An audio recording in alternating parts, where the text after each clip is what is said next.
DNA results lead to arrest. Southern Utah's public lands face an uncertain future.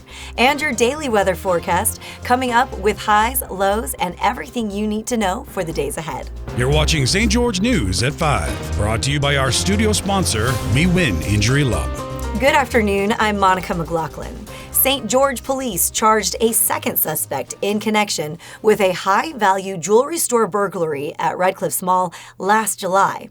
Authorities say 35-year-old Nicholas Benjamin Tadula Rojas faces multiple felony charges after allegedly breaking through the shared wall of an adjacent store and using specialized equipment to access a safe containing over $500,000 in watches.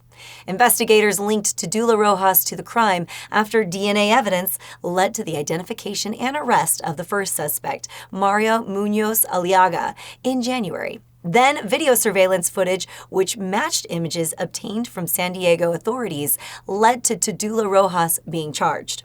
Police say the investigation remains ongoing. Some Southern Utah residents are voicing concerns over recent federal hiring freezes and layoffs, saying they could negatively impact public lands, local economies, and visitor experiences.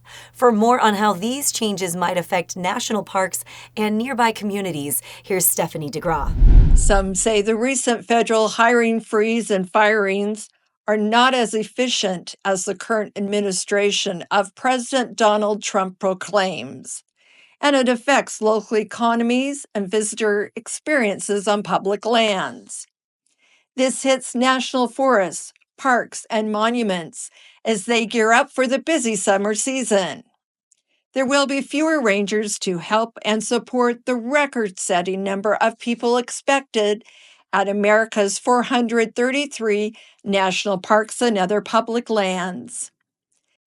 Linda Mazu, former superintendent of Bryce Canyon National Park and current executive council member of the Coalition to Protect America's National Parks, had this to say. We're just looking at, our very essential staff, our frontline workers, especially seasonals, are the face of the National Park Service. If you don't have park rangers, you don't have functioning parks. Thanks, Stephanie.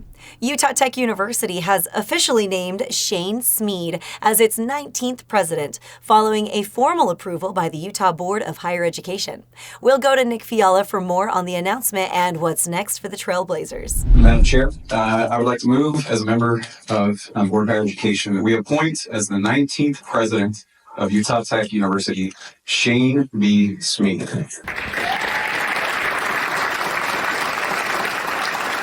It's been a long and difficult road to get here, but the moment has finally arrived. Utah Tech has its new president. It was an emotional moment for those who had been part of the decision-making process, including Presidential Search Committee co-chairman Devin McDonald. But there's more work to do. Excuse me. Our new president will lead Utah Tech as we come together and as we work to support this growth. Since St. George was settled, education has been at the core of our community. The institutions surrounding community have partnered and relied on each other for over 100 years. As we continue to grow, it's critical that we lock arms together. We collaborate to build an environment where both campus and community can thrive. The success of both campus and community are inextricably linked.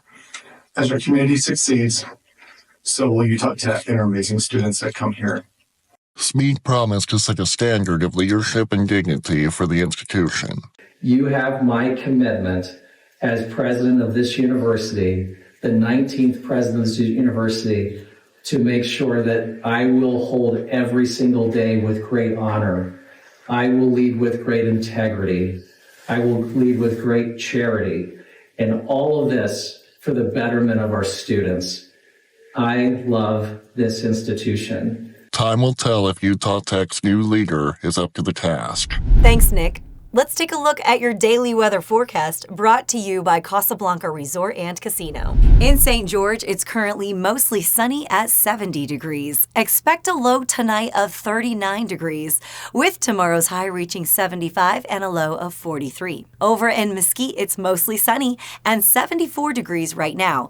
Tonight's low will be 47 degrees with a high of 79 and a low of 49 expected tomorrow. Up in Cedar City, it's sunny and 55 degrees. Anticipate a low of 27 degrees tonight, with tomorrow warming up to a high of 62 and a low of 32. Now we'll head over to Sheldon and Amy for your favorite weekend adventure guide. That's right, so many great events happening. With this weather, why not get outside? Bring on the marathons. They're all this weekend, so if you want to head up to Springdale, Zion Half Marathon. And the Red Mountain 5K, 50K, 30K marathon. You gotta get out and run. With this kind of weather, Some kind of K. you gotta run the Ks. Also, some live music. Mr. OK at the Hive this weekend. Karaoke everywhere. Just go have some fun this weekend. And don't forget to support the Dove Center. Yes, the Shine a Light Gala is this weekend for the Dove Center, bringing some awareness to them, plus raising some money that they really, really need. Do something fun for the Dove Center. Yeah, it's going to be great. And over at Casablanca, of course, they've got Album Palooza, a tribute to the Eagles. You can't miss it. And to see the full list of weekend events, see our TGIF listing on stgeorgenews.com. Now back to you in the studio. Thank you for watching St. George News at 5. To learn more about our studio sponsor, We Win Injury Law, go to WeWinInjuryLaw.com. I'm Monica McLaughlin with St. George News, your #1 source for local news. This has been St. George News at 5, brought to you by We Win Injury Law.